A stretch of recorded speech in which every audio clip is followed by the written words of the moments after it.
बिस्मिल्लाहिर्रहमानिर्रहीम। अस्सलाम वालेकुम। मेरी जानिब से तमाम अहले वतन को और उम्मत मुस्लिमा को बहुत बहुत ईद उल फ़ितर मुबारक हो।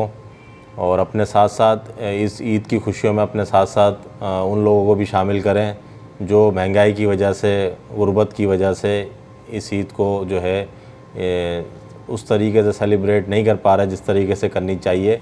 तो उनको, ऐसे लोगों को अपने इर्द गिर्द में नज़र में रखें। अपने मोहल्ले के अंदर जो भी ऐसे लोग हैं, सफ़ेद पोश लोग जो किसी के आगे हाथ नहीं फैलाते, जो बोल नहीं सकते, उनको अपनी इन खुशियों के अंदर शामिल कीजिए। और ईद की नमाज़ के लिए जब आप लोग जाएँ, इस ईद की तैयारी जब आप करें तो उसके साथ साथ सुन्नतों को भी जो है ज़िंदा रखें और ख़ास ख्याल रखें कि जो हमारे आखिरी नबी सल्लल्लाहु अलैहि वसल्लम ने जो है हमें तरीक़ा बताया है कि हमें किस तरीके से नमाज़ के लिए जाना चाहिए। और सबसे पहले तो अच्छी तरह गुस्ल कीजिए और जो है खुशबू लगाइए, नए कपड़े पहने, नए नहीं हो तो अच्छे कपड़े पहन के जो है पैदल जो है ईदगाह की तरफ जाएं। खुले मैदान के अंदर नमाज़ को पढ़ें और ईदगाह में नमाज़ में जाने से पहले कोई मीठी चीज़ खा लें, यानी कोई खजूर आप खा लें।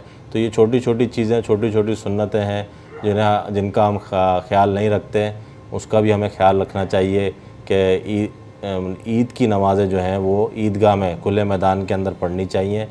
और एक रास्ते से जाएं तो दूसरे रास्ते से वापस आएं।